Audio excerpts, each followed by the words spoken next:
0864. Station's your final time cue will be with 15 seconds until airtime. Mark, 15 seconds until airtime.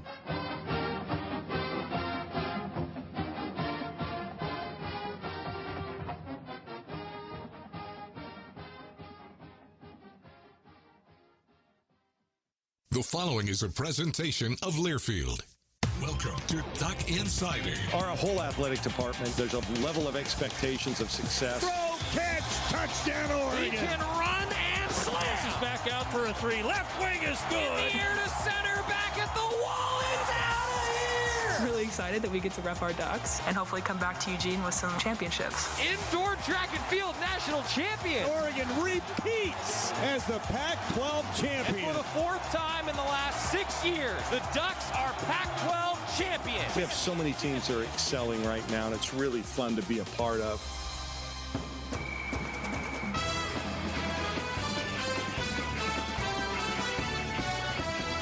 This is Duck Insider on the Oregon Sports Network from Learfield, presented by On Point Community Credit Union. Better banking, local solutions. Live from the Country Financial Studio, here's Joey Mack. Happy Friday, a big day around Oregon athletics with the pre at Hayward Field. Isn't that going to be fun? Also, the second Oregon football scrimmage is coming your way tomorrow. We will have a Quack Minute brought to you by Toyota on the Oregon football social media channels. Rob and I will go through, recap everything for you after the scrimmage tomorrow. We're going to preview the scrimmage today, talking a little bit about the offensive side of the ball with Joe Moorhead. And, you know, Mose and I were just talking about this morning, that I think maybe a lot was made of the defense winning that first scrimmage that some Select Duck Athletic Fund and season ticket holders got to see. Some of that, as Joe Moorhead alluded to, and you're going to hear from the Oregon offensive coordinator in just a moment, was that the Duck offense was on a play count. So while the drives were moving forward, then they would stop and they'd reset things, right? Well, that's probably not going to happen as much this time because the offense wants to try to prove something. So maybe you're going to see some explosive plays. And I also think that at this point, you just don't want to see a lot of mistakes. You want to see consistency from the entire team. Also with the pre, this is pretty darn cool. Uncle Phil's Front Row will debut with the Prefontaine Classic this weekend. It's meant for the youth on the Bowerman Curve. So essentially the intent is to provide prime seats for aspiring young track and field athletes and fans to experience all levels of competition at Hayward Field, from the high schoolers who will compete at the various events like the OSAA State Championships to collegiate stars and the NCAA Championships and the National Championships. And then, not to mention, you know, some pros that are in there for the Olympic trials and the World Athletics Championships. Prefontaine Classic, it's going to have a global lineup coming up. They'll be able to watch the pre-classic from Hayward Field, and I think that's going to be a really fun event. I'm excited to be out there this weekend. On an ongoing basis, the 130, I should say, front row seats in sections 130 to 136 will be designated as Uncle Phil's Front Row. For this week's Prefontaine Classic, a total of 658 seats in the north end will be provided to Eugene area youth groups through outreach to kids sports, Willamette Lane, Oregon community programs, local high schools. It's just such an awesome thing. More details are on GoDucks.com. Phil Knight himself had some great things to say about it. Robert Johnson, of course, as well. That's what it's all about, right? And, you know, look, Hayward Field, the reason this is Tracktown USA is in large part because of the fans. It's because the fans are educated. The fans love what they see, and they know what they're looking at. Well, now we get to start them young, right? You're supposed to start them young, and that's how you become an educated sports fan. Well, I think that's exactly what's going to happen. This is a really cool thing. So before we hear from Joe Moorhead, I wanted to make sure that we hit on that. Oregon Volleyball with an open scrimmage, and some alumni will be partaking in the scrimmage tomorrow, 4 o'clock at Matthew Knight Arena. Doors will open at 3:30 at MKA. I'm really excited for this Oregon volleyball season. This is a top 15 team coming off a Sweet 16 appearance for Oregon Volleyball under head coach Matt Ulmer. You can go for free. You'll be able to see the team in action with a few alumni in town as well. 4 o'clock at Matthew Knight Arena on Saturday. So my Saturday is going to be filled with Oregon football scrimmage, then Oregon volleyball scrimmage, all while keeping track of the pre. I mean, that's what this is all about. This is starting to get into the fun time of year. And speaking of what this is all about and the fun time of year, how about that explosive start for Oregon soccer? A 5-0 drubbing by Graham Abel's team in the first counting game of the year. They beat Corbin in an exhibition 2-0. Well, this one wasn't even close, just demolishing Fresno State. A 5-0 winner for the Ducks. Allie Cook scored 2 goals. We're going to hear from Graham Abel and that team coming up as they are off to a strong start, and now they're heading to San Francisco with a 1 o'clock start time on Sunday. The Ducks will take on the Dons of the University of San Francisco. A 5-0 win, though, for Oregon soccer. That's just a absolute blowout. The scrimmage tomorrow, we will hear from Mario Cristobal following that scrimmage. We'll have it for you on YouTube, those of you who want to see it on a Saturday, and we'll, of course, have it on Duck Insider as well on Monday when we recap everything that happened in that Oregon football scrimmage. Joe Moorhead, he talked with the media about what he sees from the quarterback spot, some running backs as well. We're going to zero in on the running backs today. Going to hear from Seve McGee, going to hear from Byron Cardwell, a couple of the young guys that have given some depth to Jim Mastro's running back group. We begin today hearing from Joe Moorhead ahead of tomorrow's scrimmage. How's everybody responded to that? You know, whether it's him coming back from that or the other guys kind of answering the challenge? No, I think the guys come out every day. They compete against the standard. So, certainly the scrimmage was a snapshot of what people were able to see relative to camp and the quarterback's development, but it's just a small piece of it. So the guys, it hasn't really changed anything because we hold the guys on standard. We expect them to come out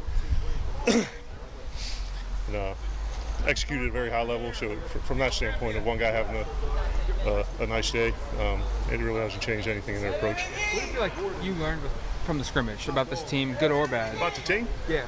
I think it really, more than anything, just reinforced. We have a very strong culture. I think, we have talent, we have depth. The kids compete, and like any fall camp, you know what I mean. There's the best teams I've been around. There's always a give and take between the offense and the defense, and it changes by day, or changes by play, or changes by period. And then we've got a great culture. I think those are the things that the scrimmage reinforced for me. What's the biggest thing you look for from going to week 1 into week 2, like a fall camp like that? Overall? Yeah. Just a continued development of the offensive unit relative to their understanding of the scheme, how hard they play, and the execution on the field. So you just want to see, for particularly the young guys, not just what they're doing, but how they're doing it, and then the older guys just taking it to a different level. Do you see them kind of grasping more of that offense that you talked about, opening up the playbook a lot more, having that full off season? Do you see that kind of translating out there? Or? Yeah, I mean, you're never going to tell them it's good enough, and they're never going to reach the standard that you set for them. But there is an improved level of execution. We just got to get better with our consistency. You talked about what you saw to that scrimmage on Saturday and yeah. what you learned from it. But what about the players? And since the 4 practices since that time, have you seen anybody step up, in regards to how they played on Saturday versus how they want to play now? No, and like I said, the scrimmage is a snapshot. We had a bunch of opportunities before that, and I think we, coach pushes everybody, to compete at a high level every day. And I think, at least offensively speaking, it's you see a different guy step up every day, at a different position group. So that's a good thing to see, that it's not one guy consistently standing out. I think, like I said, we have a lot of depth and see a bunch of guys having their moments throughout the course of practice. Is there a position group that's really stood out for you these last 2 weeks? I'm sorry? A position group that's really stood out these last 2 weeks? And they've all had their moments. It's tough to say. I think the depth has stood out, and I think the experience of the older guys and the potential and talent of the young guys, I would say across the board, that's been a consistent thing. How has Seve McGee's camp gone? I guess. Seve? Yeah. I love that kid. He, excited about football, appreciative to be here every day. Incredibly talented. Coach Master does a great job teaching him and developing.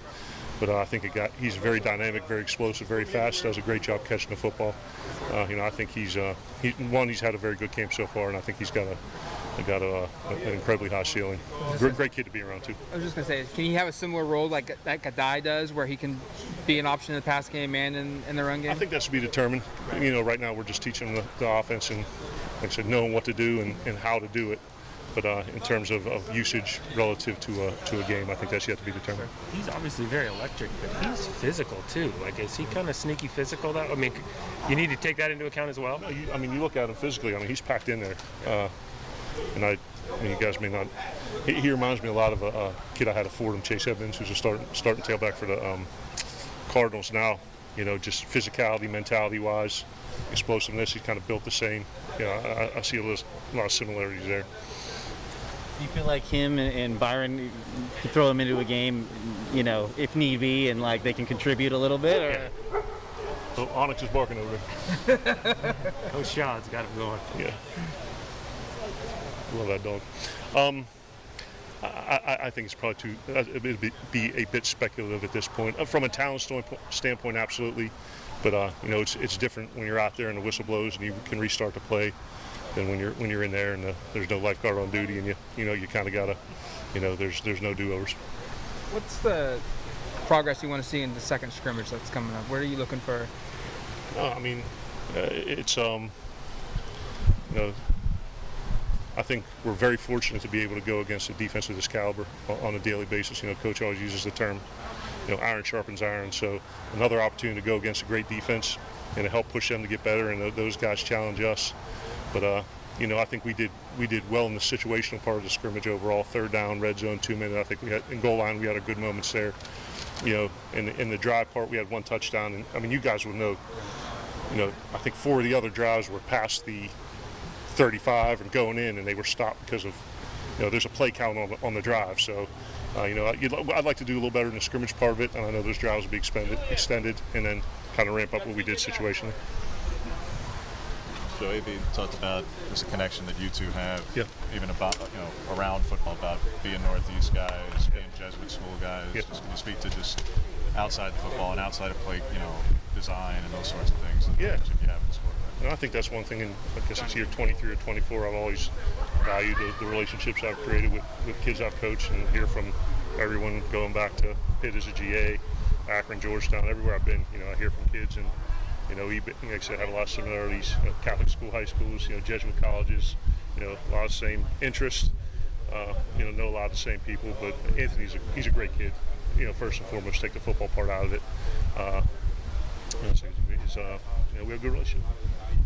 Sorry, you've been asked about it before, I'm sure you were, but running backs, just what have you seen from the freshmen in particular, Seve and Byron? A ton of depth overall. Coach Master does an unbelievable job, with the older guys. Good to see Trey get back in the fold.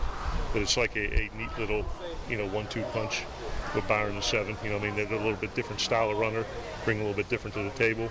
But there's a lot of very high ceiling there, and excited about those guys' potential. What have you seen from your freshman receivers this year that might make you think they're a little bit more advanced or a little bit more ahead of schedule than other freshmen you've seen before? I think with Dante and Troy, it's the fact that they've been here, since January. So they've had, 15 opportunities the whole spring, and both those guys are doing a nice job of making plays. And Isaiah's come in, with the rest of the other freshmen, and he's actually, we're gonna get him up to speed on knowing, what to do. But he's talked to Coach BMAC, who's done a phenomenal job with those young guys. Isaiah's made a lot of plays and caught a lot of touchdowns in camp. So I think, between the three of those guys, it's an impressive as a true freshman recruiting class that I've been around in a long time. For Isaiah, you mentioned him, and again the two freshman running backs since they arrived in the summer. You've been around where obviously a lot of guys show up in the summer as opposed to mid-year, but in the first scrimmage you get them opportunities to see if they validate, get more.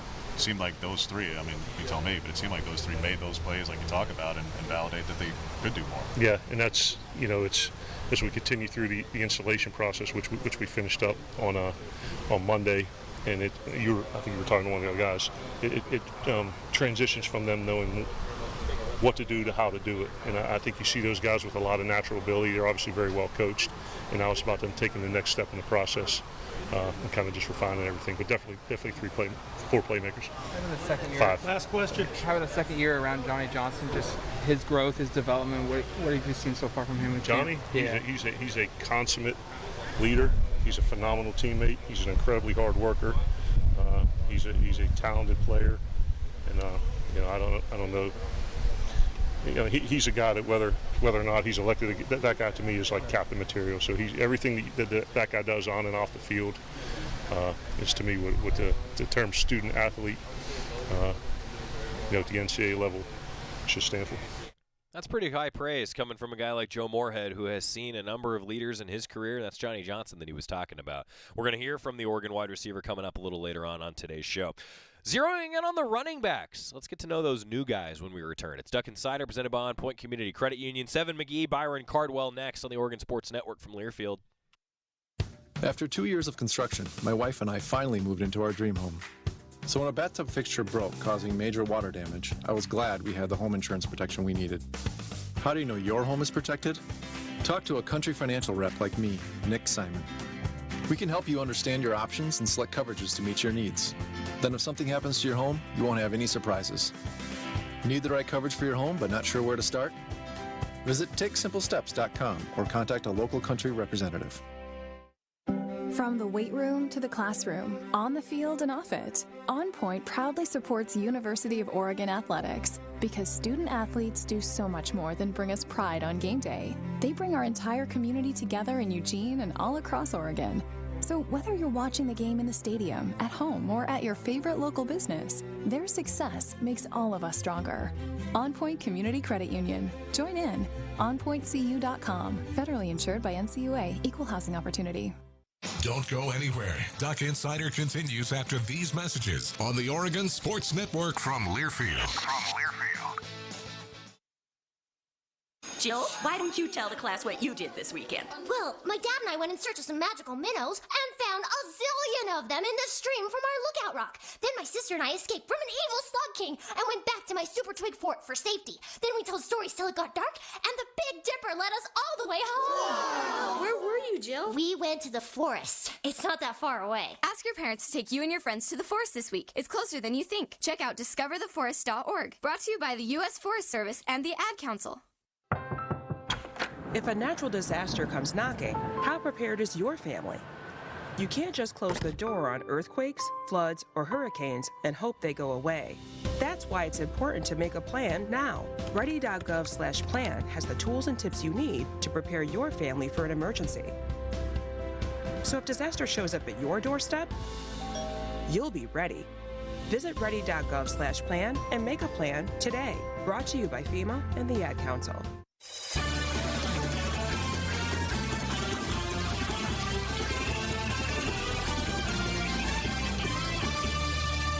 Back on Duck Insider, presented by On Point Community Credit Union. We're in the Country Financial Studio. Oregon wrapping up a Fast Friday practice this morning. Scrimmage number 2 coming your way tomorrow. We'll have all of the recap from Coach Cristobal for you tomorrow on GoDucks.com. And then, of course, on Monday's Duck Insider, we'll really go in depth on what we saw on Saturday. Going to hear from Mario Cristobal as well. Seve McGee, a guy that you heard Coach Moorhead talking about. He said, hey, it's one of my – I love that kid. You know, it's awesome to hear that kind of stuff about a young guy who's come in and, well, he's really made an impact right away. Coming all the way from New York. He was the top recruit in the state of New York, and he came to Oregon. Seve McGee talking with the media this week. Make those kind of moves. Ever since I've been at a young age and just playing and practicing and repeating, watching D'Anthony Thomas and watching LaMichael James and Taj Griffin and Jalen Redd and just coming up, learning from the older cats.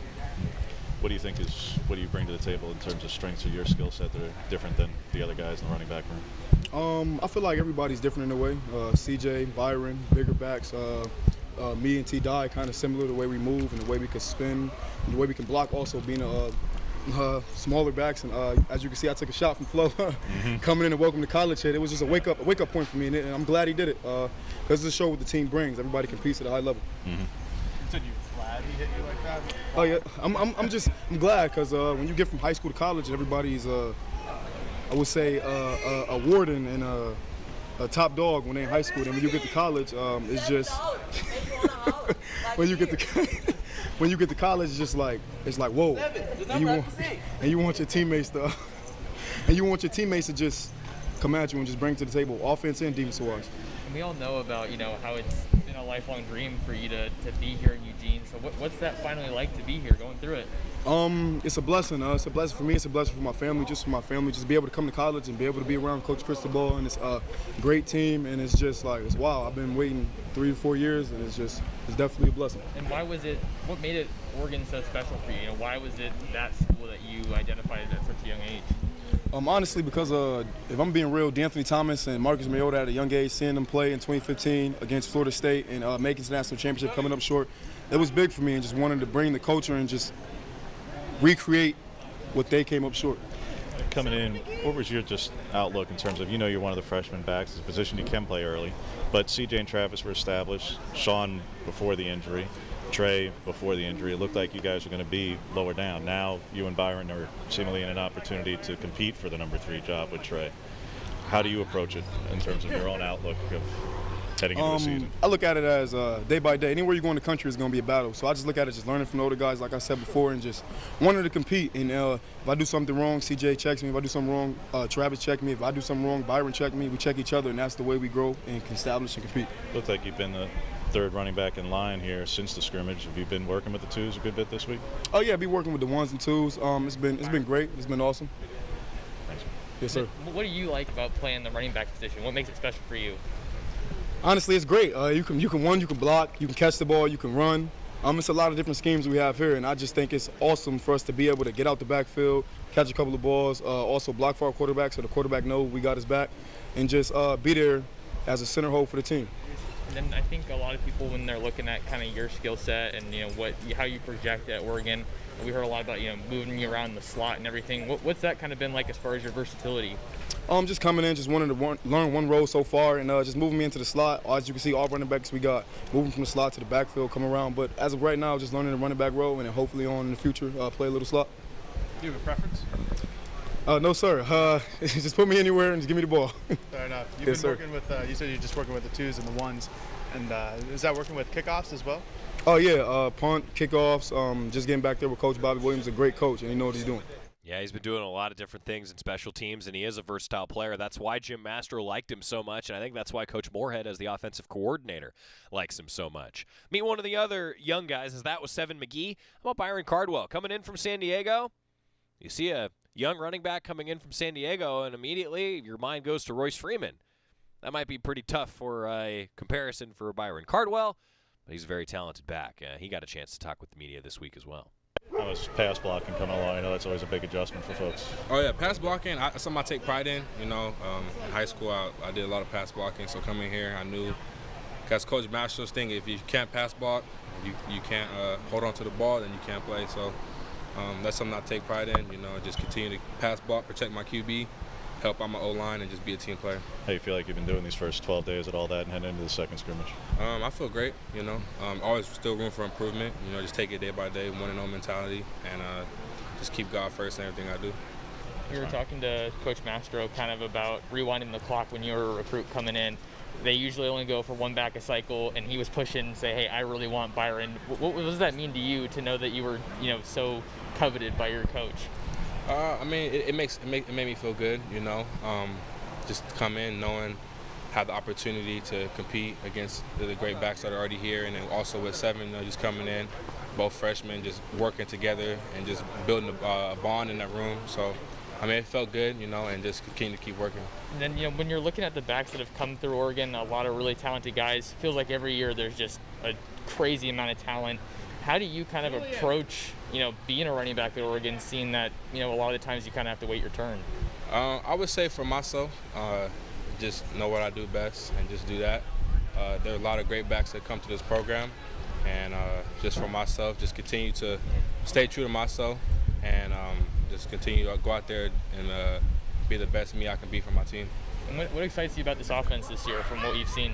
Shoot, we have the QB room is so talented. We got Jay Butterfield, AB, we got Robbie, Yaffe, a lot of guys in there. Running back room is loaded, CJ, Travis, and then just the receiver core is young, but we have a lot of older guys too, also like Johnny and Dante, Thornton, and Trey Franklin. So a lot of guys coming in, and just O-line is looking real good up front, and just we all looking good as a whole. What have you learned so far from Travis and CJ as upperclassmen, and how have they kind of helped you, guide you through the running back protocols with and the installs and all that?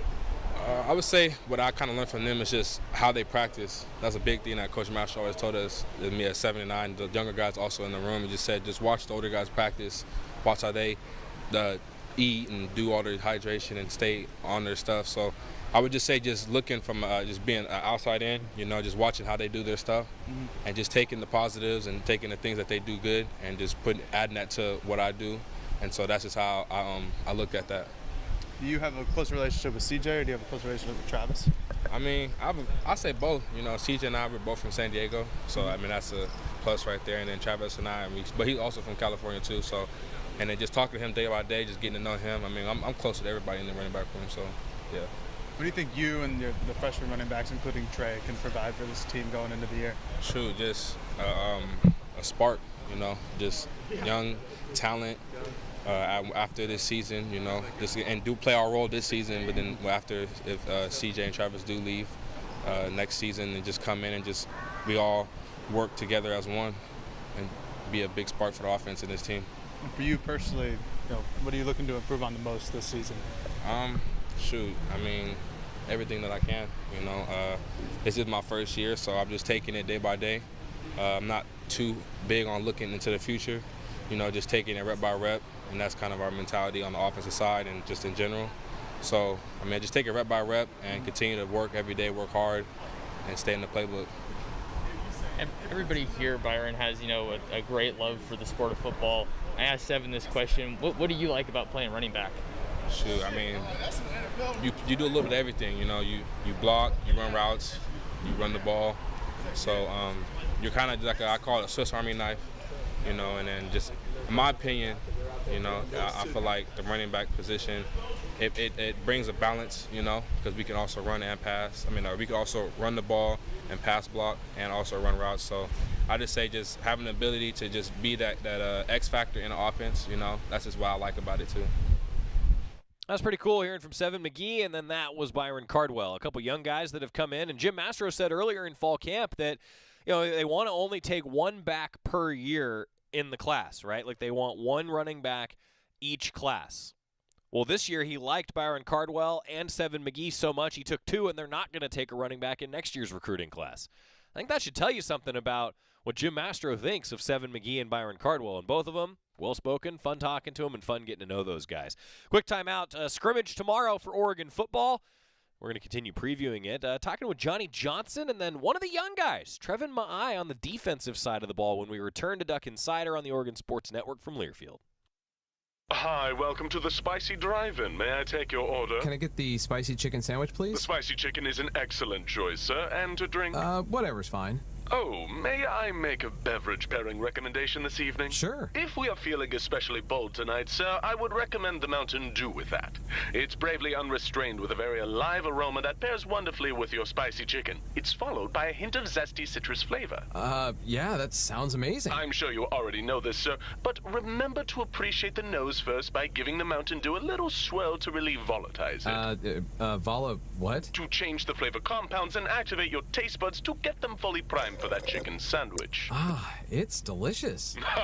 Now you're getting the hang of it. The muscular flavor-charged characteristics of Mountain Dew make for an absolutely epic mouthfeel when paired with spicy cuisine. It is quite on point, sir. Dude, it's a perfect match. Like they were made for each other. So true, so true. When you want to make good food bolder and bold food better, do the Dew. Duck Insider continues after this timeout on the Oregon Sports Network from Learfield. Hey, son, how are you feeling? I'm fine, Pops. What's on your mind? I can't explain it. Navigating without a compass, eyes waiting, started to wonder. Metamorphosis, the loss of who you thought you was. When your kid can't find the language, help them find the lyrics. Listen to the Sound It Out album and get tips and tools to start a conversation at sounditouttogether.org. Brought to you by Ad Council and Pivotal Ventures. Hey, Dad, how do airplanes fly? What's in this box? Is this tree good for climbing? How are babies made? What does this thing do? Kids are curious about everything, including guns. Talking to them about gun safety in your home is a good first step, but you can do more. Always keep your guns locked, unloaded, and stored separately from ammunition. Safe gun storage saves lives. Learn how to make your home safer at endfamilyfire.org. That's endfamilyfire.org. Brought to you by End Family Fire, Brady, and the Ad Council.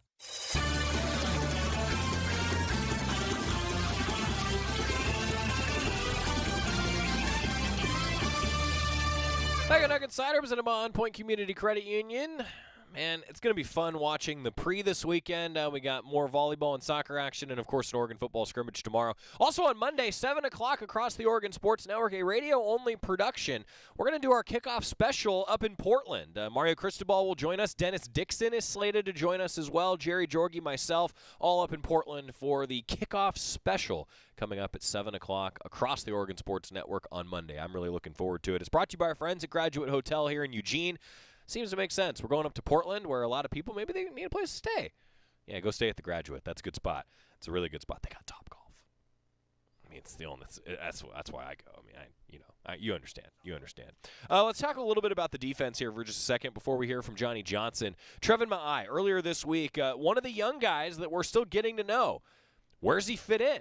How's he like it in Eugene so far? Trevin Maia met with the media this week.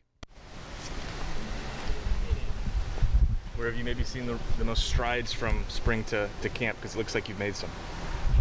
Probably in my edge setting and pass rushing. What have you improved with in those? Being more stout against the run and working on my get off.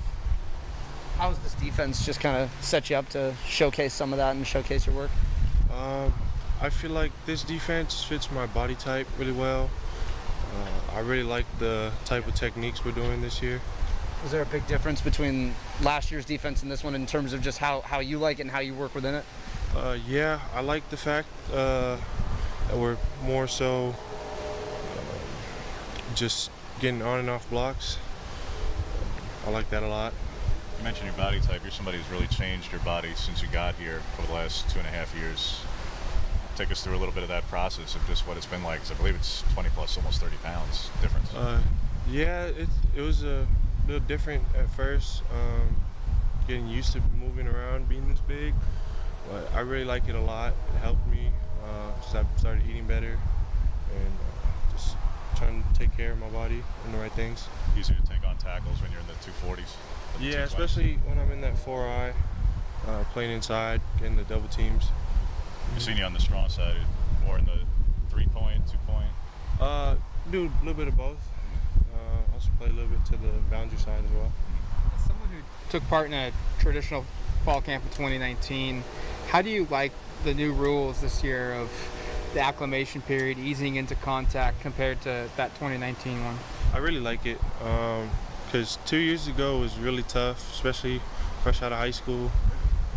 The long hours, but I feel like I'm really able to get my body back and be more productive during the time on the field.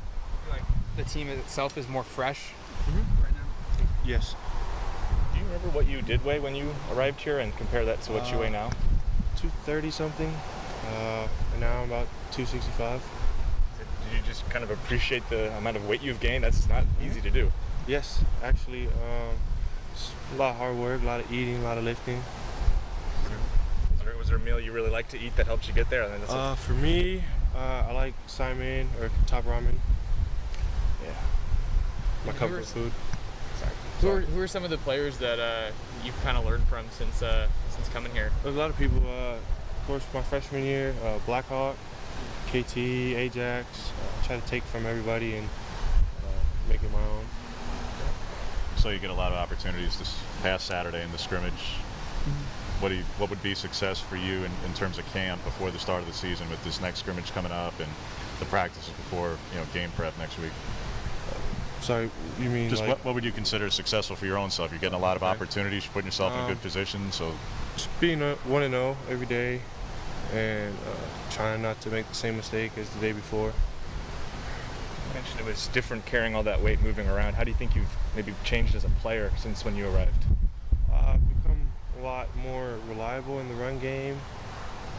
Not getting pushed around too much anymore. And it's helping me in the pass rush, being able to get the hands off. You talked about all the progress that you've made since coming here. What have maybe been some of the challenges that you're still find yourself facing, maybe even here in fall camp? I'd say consistency. Being able to do everything the same way every single time, and just being aware of everything around me. Week 2 with full pads, have you seen the competition level jump up a bit? Oh yeah, definitely. We had a scrimmage on Saturday, and then just last night it felt like a scrimmage again. Everybody was flying around, people were playing fast, team was going hard. I like it, I love it. I feel like if you don't like competition, then you shouldn't be here. Windy day at practice, especially when Trevin Maia was talking to us. So as a redshirt freshman in 2019, developed, you heard him talking about how he changed his body. I thought that was interesting. You know, we've seen a lot of players over the years that have had to go through that. And last year he appeared in 2 of the 7 games for the Ducks at outside linebacker. And I tell you, I think that he is a guy that can really help Oregon's depth defensively, particularly at outside linebacker. The way that his body has changed, the way that he's gotten more comfortable. Coming from Hawaii, I think that he's going to be a pretty darn good depth option for the Ducks. How about Johnny Johnson? Back to the wide receiver core for a moment. This is a guy that Joe Moorhead said is the embodiment of everything a student athlete should be on off the field. And he talked a little bit even about some of the bigger issues beyond just what's going on in football. Name, image, and likeness. Johnny Johnson talking with the media this week. We talked in the spring about NIL, now that it's here, and now it's actually happening, and now you're actually one of the people making a couple of bucks. Nice to live in that world and have the super senior year to be able to do it. Yeah, it's pretty cool. I try not to focus on it too much, though. I mean, money is money, but I'm here to work, finish school and, get to the league. So that's what I'm mostly focused on. In terms of doing that, what are you working on here this fall camp in particular? I'm just mastering everything in my craft, whether it's releases, making contested catches, just playing my best ball out there every day. How do you like this team responded to that first scrimmage offensively? How'd you guys respond to how that went? I think it was good. I think we're taking steps every day. Dudes are improving, especially the young dudes are starting to make a lot of plays for us, and that's going to be huge because we're going to need them this year. So I think it was a step forward. In your experience, what's the biggest thing you look for from week 1 to week 2 in fall camp? Just that improvement, us taking steps forward. Typically the biggest jump is from the first scrimmage to the second scrimmage, so just continue to take those steps and continue to get better, whether it's the O-line, receivers, quarterbacks, everybody just getting better. Moorhead was talking about the freshman receivers and the potential they have, and he brought up Isaiah Brevard as a guy that physically he seems to be there. It's not just catching him up to speed from knowing the playbook. What have you just seen out of him and his growth? Definitely he has all the physical abilities. I think he at the beginning the playbook was kind of the biggest thing for him to figure out, and I think he's starting to tighten up on that, and he's continuing to make plays. He made a lot of plays on last scrimmage, so he's going to continue to do that going forward. A lot of the big talk with the full off season was get a full playbook now and get to open that up a little bit more. Do you see the guys on offense kind of grasping that, and how is that coming along? Definitely, they put a good plan forward for us, and I think we're doing a great job of collecting that information and putting it on the field. So we're doing a great job. I think Mario was saying something along the lines of this being one of the most competitive fall camps since he's been here. Like, that's what he was going for. Do you think he's kind of hitting that? How are you absorbing that? Definitely. Like we talk about every day, it's DBs versus receivers, O-line versus D-line. It's really competition out there, and that's doing nothing but making us better, so I'm happy with the way it's going. Who are some of the guys you like to go against in the secondary? Definitely Mikael Wright. He's one of the best dudes out there, so I love going against him. Obviously Dante Manning, Triquez, they're all doing a great job, but Mikael's my number 1 for sure. What's the competition like even in the room, Johnny, where obviously you and Jalen are the older guys, and you're returning starters. At the same time, you've got 3 freshmen in particular who are trying to not just learn from you, but challenge you. Definitely. That just comes with the game. Obviously, being on a great team, I think every great team, if you look at the past national championship teams, they've all had great receivers and a great receiver core. So, us competing and us fighting for jobs is going to do nothing but make us better. And that's going to continue on the game of football at the next level, whether it's here, high school, and NFL. So, that's part of the game. What are some of your impressions of those freshman receivers so far? Excuse me, What are some of the impressions of the freshman receivers so far? And they're hard workers. They're technicians. They really want to take the coaching points and put it on the field. So, I love the way those dudes work, and they're going to continue to be great. I think we got some future Biletnikoff winners over here. So, yeah.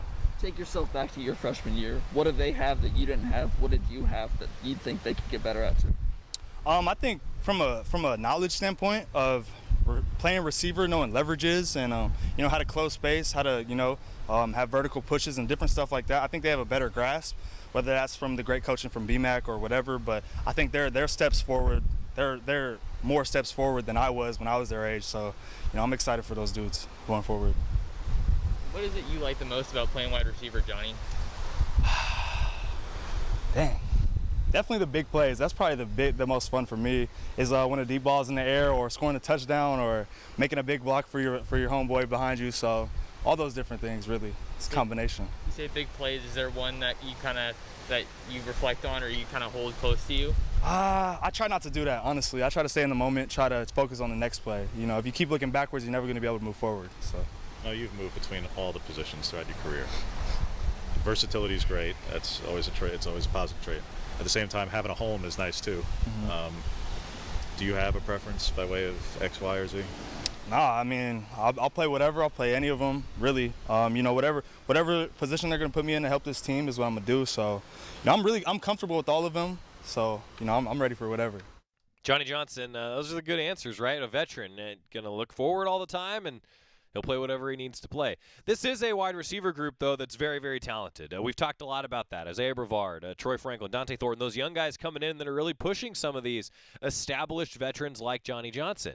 But he elected to come back. He wants to help this team. He wants to get them where they want to be.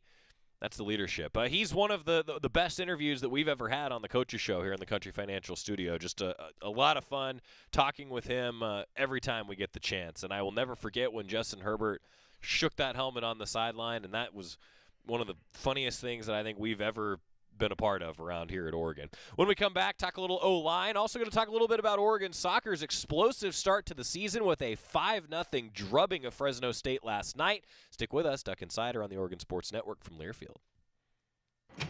Welcome to Toyota's National Sales Event. Thanks. I've been waiting to get a new Toyota all year. Well, right now we've got exciting offers on our lineup of 2021s, like Camry, Corolla, RAV4, Tacoma. Highlander! Jan, do you mind watching Chance? Oh, okay. Listen, Chance, I run a tight ship, so I don't want any funny business. Who's a good boy? Toyota's National Sales Event is on. Current offers end September 7th. See your participating Toyota dealer for details. Toyota, let's go places. From the weight room to the classroom, on the field and off it, On Point proudly supports University of Oregon athletics because student athletes do so much more than bring us pride on game day. They bring our entire community together in Eugene and all across Oregon. So whether you're watching the game in the stadium, at home, or at your favorite local business, their success makes all of us stronger. On Point Community Credit Union. Join in. OnPointCU.com. Federally insured by NCUA. Equal housing opportunity. Duck Insider, your home for the latest news on Oregon athletics on the Oregon Sports Network from Learfield.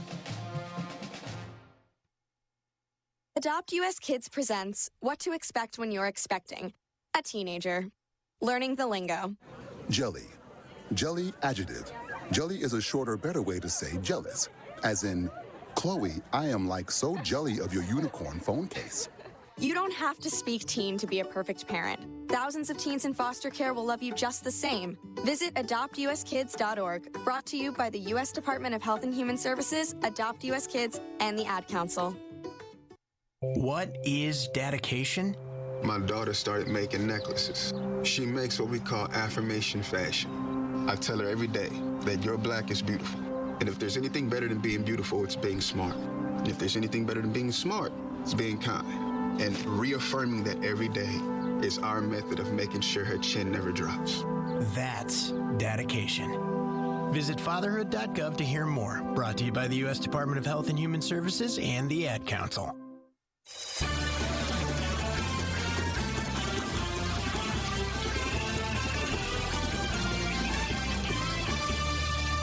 Back on Duck Insider, presented by On Point Community Credit Union. Joey Mack here with you inside the Country Financial Studio. Today's show is brought to you by our friends at the Willamette Valley Cancer Institute and Research Center. Fight like a duck with cancer care you can count on. We'll talk a little bit about the offensive line and then pivot to Oregon soccer after their 5-0 win last night.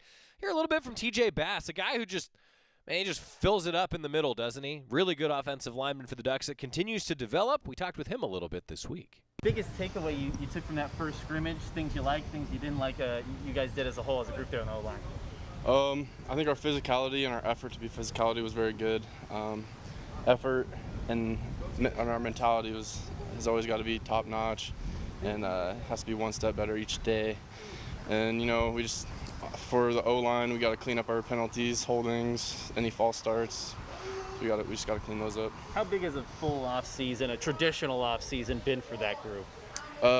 It's been huge. It's been huge. We've been able to not only fully train, but we've also been able to bond together that we didn't have last year, obviously. And that was my first full off season here too, so it was huge for us as an O-line, not only to get stronger, faster, but to build camaraderie. And talk about that. I mean, how big was having a somewhat of a normal summer, hanging out outside? What does that do from a chemistry perspective? It's awesome. It's we have a saying, 5 men, 1 mind for the O-line, and not being able to hang out with each other and get to know each other like super well, like we should. It's a huge difference, and I think it'll pay off this year. As far as you guys opening up the playbook a lot more, how is the team, the offense as a whole, grasping that, and what are you kind of excited for the most to see with a full Joe Moorhead offense? Yeah. Good deal. Yeah, no, Coach Joe's awesome. I think we're gonna be, we're just getting better each and every day, getting our concepts and just keep pushing. What's the biggest thing you look for from a week 1 to a week 2 in a fall camp? Everybody can have that juice on day 1, and Coach Mirabal says it all the time, but you have to bring that on day 12, day 18, So that's a big thing. You have to bring that juice every day. It seems like this O-line deep, What does that do from a versatility perspective and guys kind of switching around and moving in different spots? Like, how dangerous do you think this O-line could be? I think it's great, knowing that you have multiple guys that could play, and a lot of these young guys are doing a great job. They're learning, they're following. Some of them are even coming up as leaders, and you can see it. Who has kind of stood out to you maybe from the younger guys? Obviously Kingsley's talented, but who has stood out to you? I would say Logan. Logan's been doing very well. He's been stepping up big. I know he was here last year, but still a younger guy, I think he's been doing an awesome job, and he's just great to be around as well. So great guy. Do you give George a lot of slack for being kind of the old guy, or what? Yeah, we give him a little bit of mess here and there, but that's my guy. How nice is it to have somebody who's been around the block a little bit to kind of keep you guys together? Yeah, it's awesome. George has been here for a while, so it's cool. That's pretty funny from TJ Bass. Right after that, by the way, George Moore walked over and TJ went, "I was just talking about you." And then George Moore, of course, being the personality that he is, was pretty excited about that. That's TJ Bass talking about the Oregon O-line here this week. And you heard him talk, too, about what they need to do now a little bit in this second scrimmage. I think consistency is going to be a real piece of all of it, for real key, I should say, maybe to the puzzle, a piece of the puzzle for the Oregon offensive line, because that's what you have to have on the offensive line. If you're going to be successful consistently running the football and consistently protecting the quarterback, well, consistency. That's usually a good thing on the offensive line. Scrimmage tomorrow. We'll talk a little bit more about that in just a second. Women's soccer, though, last night, 5-0. Oregon exploded for 5 goals Thursday, a clean sheet defensively, beat Fresno State at Pape Field 5-0 last night. The 5 goals were the most in the program in a single game since 2010, and the most by the Ducks in a season opener since 1997. Mia Palmer scored first. Allie Cook, who led the team in scoring in the spring with 4 goals, picked up the next 2. Halfway to her spring total already in 1 game. Not bad, huh? Eden Hardy then scored, and as the Ducks used every player available in the match, Caitlin Pakulba scored as well. A 5-0 win for the Ducks over Fresno State.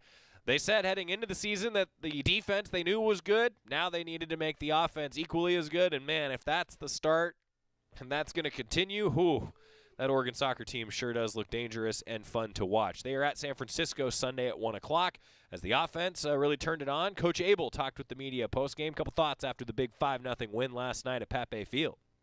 As starts go, that's one it seems like you would be pleased with. Yeah. I mean, to obviously score 5 goals. Fresno are a good team. They're going to have a good year. Brian's done an awesome job with them. And so to score the 5 goals, to get the minutes that we did, there's still some things we obviously still need to clean up, as we continue to move forward. But a solid start, yeah. What are 1 or 2 things you're going to look to do even better next time out? I think just in terms of our shape defensively, I mean, on the weak side, we got played through a couple of times, so we just need to clean that up in terms of making sure our defending shape is good. And then we ran offside a lot in the first 20 minutes, and we need to get that happened against Corbin, so we need to clean that up just in terms of the recognition of the runs, and then the type of how early we play the ball. So the coachable things for sure, but we need to continue to clean them up. going to look at a lot of different players, it seemed like. Did you like that? Yeah, I mean, we see them every day in practice, and, you know, we've got really talented players. We've got, a depth, now across the squad. You know, we did have a couple available tonight and stuff, but we've still got depth out there. So it was great to get everyone in and get a good look at everyone. At what point do you decide what your normal quote-unquote game rotation looks like? I mean, how many players are you going to use in a game where the score might be a little closer? You know, as long as our individuals still keep showing the quality, then we'll go as deep as we need to go. You know, it's our job to continue to evolve the individuals to help the team, and so we'll keep moving in that direction as always. Each of the goals featured some pretty impressive individual play.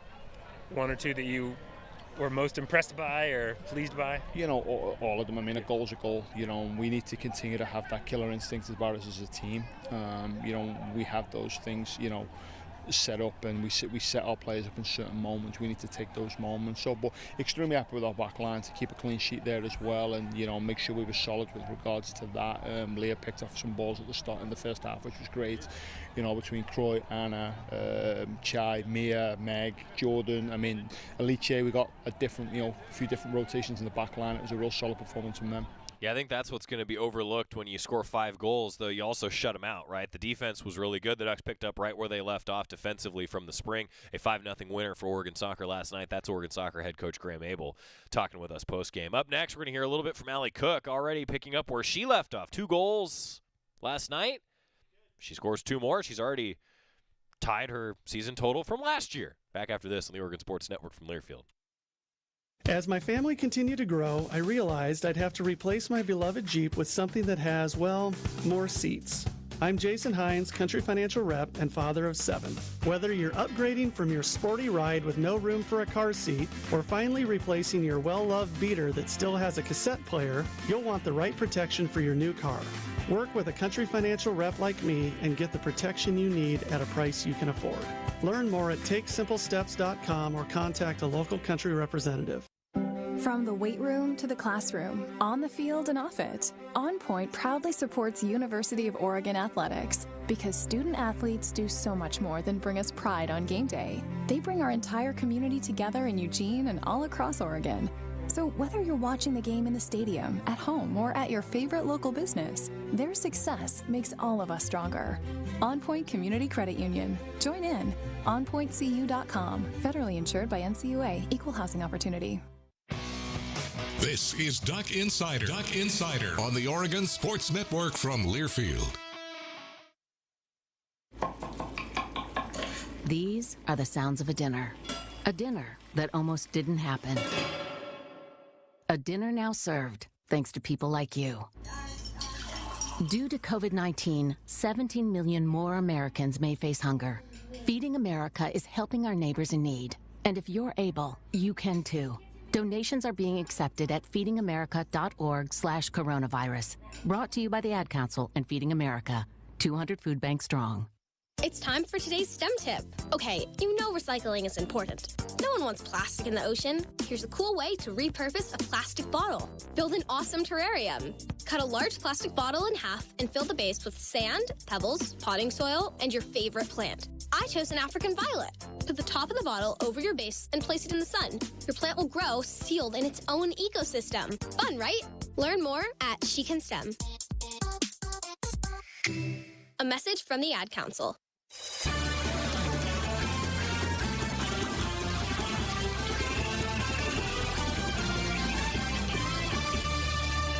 Back on Duck Insider, presented by On Point Community Credit Union. A 5-0 win for Oregon Soccer last night. Second scrimmage as fall camp continues for the Ducks is set for tomorrow. Oregon Volleyball scrimmaging at 4 o'clock at Matthew Knight Arena as well. Want to hear a little bit from Allie Cook. Her thoughts after that 5-0 winner. She scored 2 of the 5 for the Ducks. It's a good way to wrap up the week and head into the weekend with the Ducks winning their first match of the year. Here's Allie Cook. Well, it was just the other day you were talking about kind of feeling pressure to kind of complement the defensive effort your team showed last year with more offense. Mm-hmm. So what does this feel like? This feels good. We came out super fast with Mia and Chai like linking up and scoring an amazing goal, and that definitely just broke the ice for us. And having like a non-forward score was amazing. It put like the pressure on us to like, oh, now we have to figure it out. And our mentality was like, no matter what the score is, we keep going. We got to show who we are, so that was how we did it today. So we just kept going. It's been a while since this program scored this number of goals in a game. So what does it feel like to be an Oregon Ducks team that put 5 goals on the board? It feels really good. We had been talking about not just winning goals, winning games super close. And it's such a relief, and we're able to play more our game. We took control. Our midfield had amazing distribution. So by going up by so many, we just be able to relax and play how we'd like to play. Speaking of relaxed, you've spoken about kind of personally how you put a lot of pressure on yourself. Mm-hmm. When someone else gets that first goal, did that free you up individually a little bit? Yeah, it definitely feels good. It puts I would say it makes us all confident. Everybody's like, oh, now I can do it if somebody else does it. So yeah, it feels good. Not a sense that you have to be the goal scorer, because there was times maybe last year where it felt like if a goal was going to come, it was going to come from you individually. Yeah. I would assume. Yeah. Yeah, we want everybody to be the one to just take charge and be like, I'll be the goal scorer. So that's awesome to have so many people score. One thing Graham was talking about was trying to cut down on offsides. Mm-hmm. Just kind of how thin is that margin in terms of wanting to be a team that attacks and takes advantage of openings that present themselves, but not being overly aggressive. Yeah, they played a high line, so that was the challenge in the first 10 minutes. But we have some very pacey people up top, so they don't even need to be close to on side. They could be a yard off and they'll make it. So we just had to make that adjustment. So that was good. So does that give you some confidence then? You guys were able to make an adjustment like that early in a game? Yeah. And just get back to your game? Yeah. We're able to play against any style of defense, and then we kind of controlled it by how we press them. We let them play right in front of us, but as soon as they try to go through, we step through it. So great stuff from Allie Cook. Hearing from someone who's really, I think, going to be a weapon for Oregon all season long. And again, just how about that? 5 goals. 5 goals, most for the program in a single game since 2010, and the most by the Ducks in a season opener since 1997. I think something that Graham Abel and his staff are doing is working, huh? Pretty darn cool. Pretty darn cool. Oregon volleyball team in action tomorrow. 3:30, the doors will open at Matthew Knight Arena. A reminder that face coverings are required inside Matthew Knight Arena per the new state mandates. Doors open at 3:30, a 4 o'clock start. A few alums are in town for Oregon volleyball. Free admission. You get to go check out what is a top 15 team in the country in Oregon volleyball right now. Matt Omer will join us on the show on Tuesday, and I'm really looking forward to seeing the development of this team. Seating will be available in sections 101 through 104, by the way, and you'll be able to come in and watch for free, which is awesome. Tomorrow we'll have a Quack Minute and a practice report from Oregon's second scrimmage of fall camp for the football team. They will be at Autzen Stadium. We will be there. We'll tell you everything that we see, and let's hope for a bunch of good stuff, huh? That's going to do it. What a week, hey, for Scott Phillips. Everybody else around the Oregon Sports Network, have a great weekend. Ducks are back in action, huh? Neil Armstrong waited 6 hours and 39 minutes to step onto the surface of the moon. Jackie Robinson waited 20 months to play his first game with the Brooklyn Dodgers. And even DiCaprio had to wait 22 years to win an Oscar. You can wait until your destination. Don't text and drive. Visit StopTextStopWreck.com.